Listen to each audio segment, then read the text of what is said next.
Bien decía Cristina Sacristán que en la historiografía actual se sigue teniendo un gran peso la interpretación encabezada principalmente por Michel Foucault, quien considera a los manicomios como un instrumento del Estado establecido para silenciar a quienes, con su manera de pensar, sentir o comportarse, cuestionaban o amenazaban los valores de las clases dominantes, lejos de constituirse como instituciones terapéuticas. Es así como el manicomio desgarraba la vida de quienes tuvieron la mala fortuna de ser encerrados tras sus impenetrables muros, donde solo reinaba el poder de la psiquiatría. Y aunque se tienen pruebas de esta forma de percibir dichas instituciones, que por cierto 50 años constituyeron el eje del paradigma asistencial en psiquiatría, investigaciones recientes dan cuenta de las muchas experiencias que cabían en el manicomio, que realmente servía como una especie de lugar de reclusión y de refugio, como un espacio entre comillas terapéutico y de producción del saber.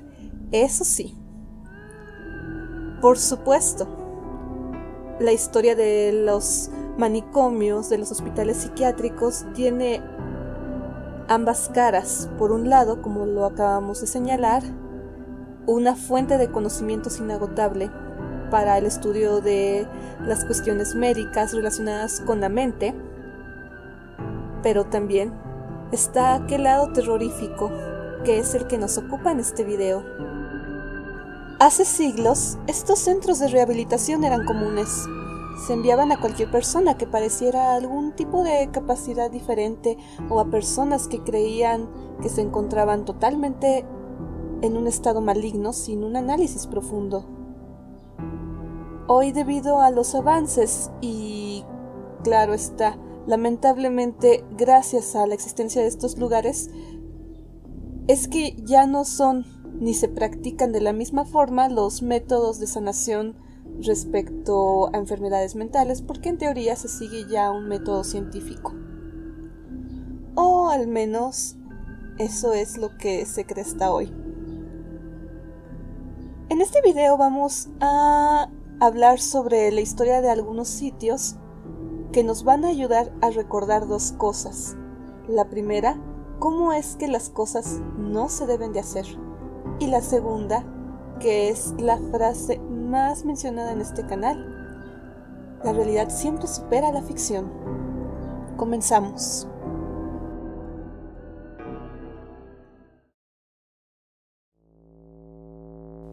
Hospital Wyndham. En 1873, Inglaterra inauguró uno de los hospitales psiquiátricos más grandes del país. El recinto estaba totalmente apartado de la sociedad. El hospital fue usado en periodo de las guerras mundiales por militares, aumentando su capacidad hasta más de 3.500 pacientes. Después de la guerra, el centro médico comenzó a ser utilizado para realizar experimentos con los pacientes tras la llegada de las llamadas electroencefalografías. Gracias a investigaciones abusivas de estudiantes de medicina, quienes fueron denunciados por crueldad, maltrato y fraude, el Comité de Gestión Hospitalaria del lugar encontró varias faltas de ética en el recinto contra los pacientes. A algunos repentinamente los habían dejado de tratar, les daban alimentos y agua descompuestos, y el personal los encerraba en el baño y armarios. Pero los peores abusos fueron denunciados tras descubrir que a algunos enfermos se les arrastraba por su cabello y golpeaba, además de una denuncia en la cual un enfermero derramó alcohol sobre el pie de un paciente para luego incendiarlo. Finalmente, este centro médico cerró en el año de 1995. Sanatorio Mental Hellingly. El Sanatorio Mental o el Asilo Mental Hellingly es un gran complejo hospitalario abandonado con más de un siglo de antigüedad, el cual hoy en día se encuentra en ruinas, decrépito y olvidado a pesar de que hace tan solo 20 años cerró sus puertas. Cuentan aquellos que lo han visitado que se pueden oír extraños sonidos en su interior. Y esto, aunado a su tétrico aspecto oscuro y aislado, lo hace un lugar sumamente atractivo para los amantes de los fantasmas y las historias de terror. Lo que queda del edificio se encuentra en el condado de East Sussex, cerca al pueblo de Hellingly, en el sur de Inglaterra. Fue construido en el año de 1898 basándose en el diseño del arquitecto George Thomas Hine, miembro de la Lunacy Commission, que era una organización dedicada a supervisar el estado de los hospitales psiquiátricos y garantizar el bienestar de los pacientes.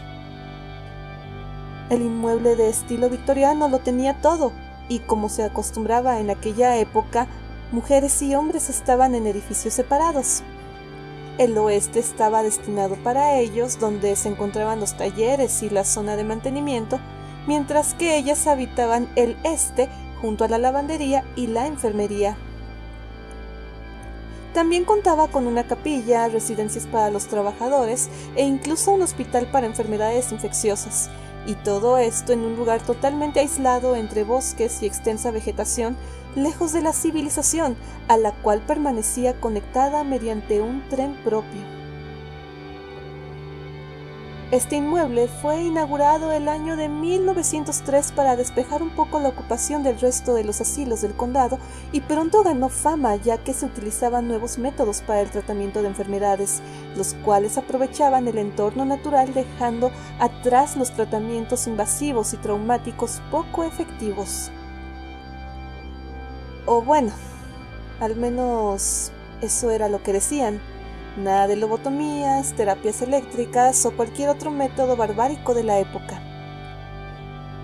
Y aunque solo sus muros conocen la verdadera historia y los acontecimientos que allí se produjeron durante casi 100 años, ya que estando en medio de la nada y teniendo difícil acceso, este era el lugar perfecto para realizar cualquier tipo de práctica sin ser descubierto.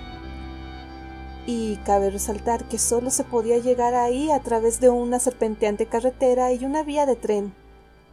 Por alguna razón, esas voces siguen ahí, tratando de revelar algún secreto. El hospital está dividido en distintos bloques, comunicados entre sí por largos corredores y girando en torno a la zona central, donde se encontraba la cocina, las zonas de recreo y la residencia de los médicos. A excepción de un breve periodo de tiempo en los años 30, el hospital funcionó a pleno rendimiento hasta mediados del año 1994, encargándose de los enfermos mentales procedentes de otros psiquiátricos e incluso de las madres solteras que se quedaban embarazadas, y la línea ferroviaria funcionó hasta 1959, cuando se dejó de usar el carbón para las calderas que se modernizaron y comenzaron a usar petróleo. Algunas zonas del complejo continúan teniendo algún uso, pero la mayoría de los bloques quedaron en total abandono, y varios incendios destruyeron por completo algunas zonas y otras han sido demolidas ante el colapso inminente. Pero, ¿saben, damas y caballeros? Aún así, las voces no se callan, y las visitas de los amantes de lo paranormal crecen y crecen día a día.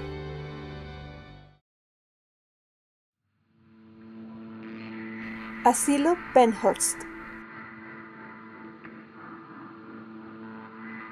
Es uno de los lugares abandonados más espeluznantes de los Estados Unidos, y eso que el país de las barras y las estrellas tiene un muy amplio catálogo, casi para elegir, de edificios, fincas, hospitales y caserones marcados por lo trágico y lo insólito. Un antiguo hospital y asilo abandonado en Pensilvania, donde la huella de la tragedia es todavía palpable y sus antiguos inquilinos, pareciera decir, eso sí, de algunas personas, no logran descansar en paz. Es como se habla de este asilo, el cual era un antiguo hospital abandonado situado en Crab Hill, Spring City, en el estado de Pensilvania, y es un colosal complejo que comenzó a ser construido en el año de 1903 y concluido hasta 1921. Está compuesto de una maraña de túneles que conectaban los distintos edificios, y cada uno de ellos era bautizado con el nombre de un estado, y cabe señalar que hasta el día de hoy pasan cosas un tanto extrañas. con los años, lo que comenzó siendo una institución mental acabó sirviendo para internar a todo tipo de personas que causaran problemas a la sociedad, o lo que al menos se creía en ese momento, y cuyo comportamiento fuera considerado en aquel entonces como algo no normal en un país donde, a pesar de que se hace gala de la libertad por bandera, se vulneraban muchos derechos fundamentales, e incluso se llegó a internar entre sus gruesos muros a niños superdotados, ya que estos, al no ser comprendidos por los psicólogos, normalmente eran considerados también como problemáticos. Aquella fue la causa de que acabara estando masificado, por lo que en el año de 1946 había solo 7 médicos para atender a más de 2.000 pacientes, que pasaron a ser más de 3.500, y en el año de 1955 los pacientes ya estaban hacinados. Todos los enfermos estaban siendo clasificados al principio por categorías mentales avergonzantes, aunque pareciera hoy rara esa denominación, según el lenguaje médico de entonces, ya que un edificio acogía a los subnormales e imbéciles, otro a los locos, e incluso en un tiempo en el que estaba de moda la eugenesia y la esterilización, se acomodaba a los residentes según tuvieran los dientes sanos o según su nivel social. En fin, este era un lugar tétrico, alejado del mundanal ruido. Nada ni nadie, ni siquiera los que trabajaban allí, tenían apenas contacto con el mundo exterior. En Penhurst se hacinaron epilépticos, personas con problemas motores, con deformidades como microcefalia o hidrocefalia, y todo tipo de enfermos mentales a los cuales los tratamientos extremos eran el pan de cada día, desde electroshocks y también probablemente incluso lobotomías, a baños en agua helada, pasando por celdas de aislamiento, y pues también las tristemente célebres camisas de fuerza, y lo que es más estremecedor, algunos de los cuidadores afirmaron, cuando el centro ya había sido clausurado, que aquellos niños que solían morder eran reprendidos mediante castigos físicos, y como ellos mantenían su actitud, acababan por extraerles todos los dientes. Y de hecho todavía puede verse en uno de los pabellones una silla de dentista que servía para tan macabro proceder. Fue así como en los años 60, gracias a un programa de televisión y a un periodista de investigación, todo salió a la luz, y con los años el Penhurst fue cerrado a cal y canto. Sin embargo, pronto se convirtió en un lugar frecuentado por los adeptos al misterio y a la parapsicología, atraídos por los rumores y testimonios de supuestos fantasmas y hechos anómalos. Fue así como programas como el exitoso Buscadores de Fantasmas y otros tantos realizaron investigaciones in situ, consiguiendo resultados, o bueno, eso afirman ellos en sus grabaciones. Claro está, muchas veces sometidos posiblemente a un cuidadoso montaje, a cuestiones relacionadas con apariciones espectrales y extrañas y amenazadoras psicofonías. En fin, ver para creer. Lo que sí es seguro es que este lugar presenció terror, pero no un terror dado por fenómenos parapsicológicos, no, sino el terror que las propias personas nos hacemos los unos con los otros.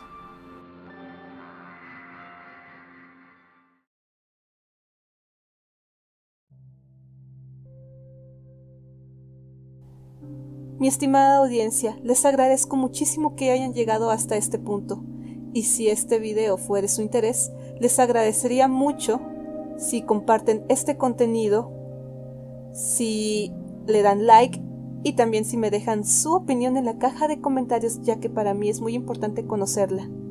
También síganme en mis redes sociales, las cuales van a aparecer en pantalla en estos momentos.